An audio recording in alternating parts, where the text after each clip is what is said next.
Hello, Lovelace, and welcome to today's science lesson on materials and their properties.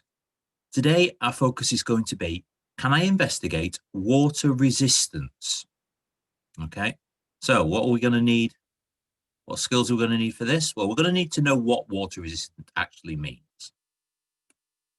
We're going to need to understand why we use different materials for different jobs. And we're going to investigate materials to find out how water resistant they are. Okay. Well, first of all, let's just have a recap on some of the material work we've done already. On the screen is an image. How many materials can you spot? Pause the video, see how many you can spot.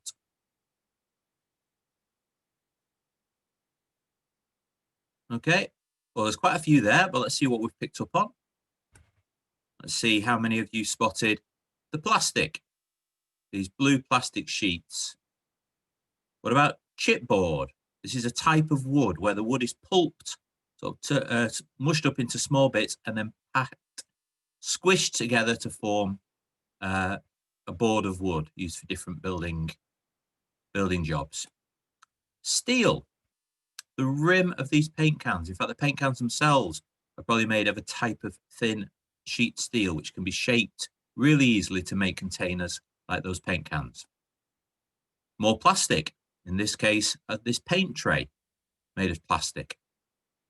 Clay, we've got some bricks here for building, and they are actually made out of clay before they're fired to make them hard. We've got wood here, a couple of different types of timber. On top here, we've got some floorboards, and then here we've got some blocks of timber used in construction. The wheelbarrow here, I think, is probably made of aluminium, which is a type of lightweight metal, so easy to move around, easy to shape into the shape of the wheelbarrow. Quite strong, so it'll carry things, but it's not massively heavy. So probably aluminium for that one. And then we've got cement here, which is another building material. The cement is in paper bags. Okay, so we've got paper bags containing the cement. You've probably spotted a couple of others, but there's plenty to be going on with. So, lots of different materials have the property of keeping out water. They are water resistant. Okay, there's just a selection. We say the material is water resistant or non-porous. It's a material that does not, a material that does let water through is porous. So water resistant materials are non-porous. Okay, what materials can you spot here?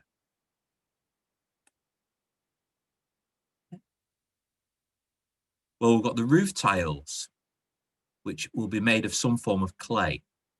So they are water resistant. They're also positioned on a slope, on a downward slope. That means that the water not only doesn't go through them, but runs down and runs off them into the gutter and down onto the ground. Okay, so if there's a heavy rain shower, any water here is not, hopefully, going into your house. It's going to run down the roof, off into the gutter, and down into the ground. The kayak or canoe here is made of a type of plastic, a hard plastic. Now, if that wasn't water resistant, then this man would be sitting at the bottom of the lake right now because he would have sunk. So it's really important that the material we build this boat from is water resistant and keeps the water on the outside. Okay, really important for boats that the water stays on the outside. A car, we've got a number of water resistant materials here, the main one being the metal. Now, as most of you will know, metal, when it gets wet, or some metals, can rust and they can corrode. So what car manufacturers do is they cover the metal with various layers of paint and protective materials to keep it water resistant and to stop the metals from corroding, from rusting. Okay, so it's not just the metal body of the car here, but the paints and the various other coatings that go on over the top that make it water resistant. Another material we can see is the glass. Clearly the glass is water resistant. Otherwise, the people in the car will be getting very wet right now. Okay, so glass and the metals and their protective coatings are water resistant here. And then, say the child we've got playing in the puddle. Here we've got the rubber wellies and the plastic raincoat will be keeping the water out.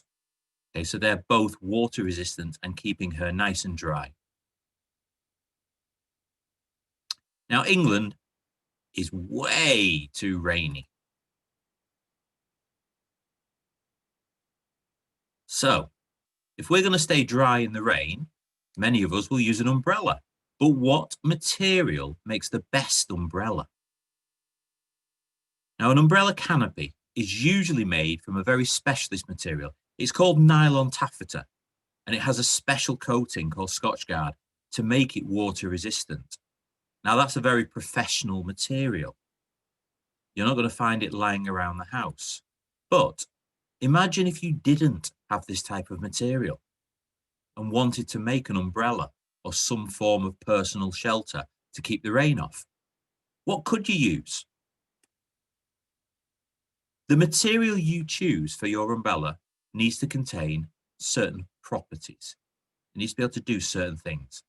So what do you think they would be?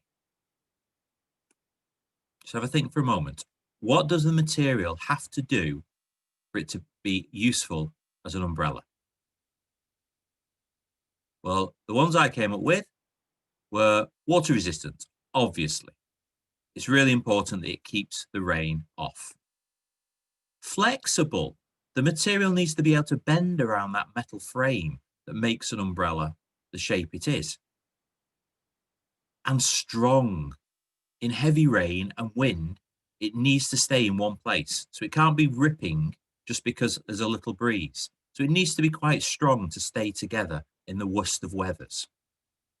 And possibly, I wasn't sure about this one, possibly transparent, because some umbrellas allow you to sort of pull them down a bit more over your face, but you can still see where you're going. Okay, so transparent, I put it at the bottom of the list, but it was something else that I thought of when I thought about properties that make umbrellas. So water resistant, it'll keep the water out. Flexible, the material can be bent over the frame. Strong, so it can cope with really bad weather. And possibly transparent, so you can see through it and see where you're going so you don't walk into walls or trees or other people. So your task, you're going to be testing different materials around the house to find a possible material for an umbrella, to find a replacement for that nylon taffeta that is used in professional umbrellas. Okay? Now, you need to ask permission for any of the materials you're going to try. Ask permission and only use materials that you're happy to get wet. You need to work over a sink, over the bath, or maybe even go outside. Okay? So do be careful. We are going to use a little bit of water for this task. You need to be careful and not damage anything of importance. You're going to hold the material and just gently pour water onto it. And you're going to observe, you're going to look really carefully for one of three things happening. One, does the water go straight through? Okay, it's not going to be a very good umbrella material if the water just travels straight through. Does the material soak up the water?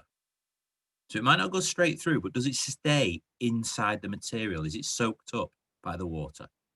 Or does the water simply run off it? That means the material is water resistant.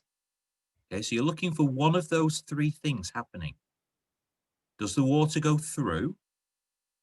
Does it soak up into the material? Or does it just run straight off? Okay, so you need to be observant and looking to see which of those things happen for each of your materials. You're going to complete a table like this to show what you found out. Okay, now these are the four that I tried. So you're going to change what's in that first column. You might use some of these, that's fine. But in the first column, the materials that you chose to use. Foil is tin foil that you have in the kitchen that you might put things in the oven in. Obviously newspaper. Cloth, this was a face cloth. And then food wrap is the stuff that you wrap your sandwiches up to keep them fresh in the fridge and things. Okay, so they're the 4 materials that I used. I found that the foil was water resistant. When I poured water onto the foil, it just ran straight off. And I did find that it was flexible. It was very easy to bend and shape the tin foil. But it wasn't very strong. It ripped very easily. And it wasn't transparent. I couldn't see through it. The newspaper I found was really flexible. But when I poured water onto it, it soaked up some of the water and then began to rip and tear, and the water went straight through. So it was not water resistant. Also, it wasn't very strong and it wasn't transparent. Now, the cloth, again, was very flexible and say particularly strong. I couldn't rip it. But it wasn't water resistant. When I poured the water on, it soaked straight into the cloth, so that the cloth held on to the water. And it wasn't transparent. Finally, the food wrap was water resistant. I poured water onto that and the water just ran off. It's very flexible. Could bend it into any shape I liked. And it was also transparent. I could see through it. But it wasn't very strong. It was quite easy to rip, that one. Okay, so those are my results. Yours will be different. So, if I had to make an umbrella from the materials at home, I would use, well, looking at those bits of information, what do you think you might go with? I'm not going to tell you my answer. I'd like you to have a think for yourself. But looking at the results there, which of those 4 materials might you use? And which materials are you going to try to see if they're water resistant and might be suitable to make an umbrella from? Okay. Hopefully that is totally clear. So remember, when you pour your water on, you are looking for one of 3 things happening. Either the water is just going to go straight through the material, or the water is soaked into the material, it's absorbed into it, or, and best of all, the water just runs off. So it's water resistant. It just runs off. Okay. And then you fill in your table like that, stick it onto tapestry, and let me have a look at the results you've come up with. Okay. That's the end of today's lesson. It's all about being practical. It's all about looking around the house for different materials and seeing what properties they've got. Okay. So that's the end of the lesson. You take care of yourselves, guys. Look after those around you. Stay safe. And I will see you very, very soon.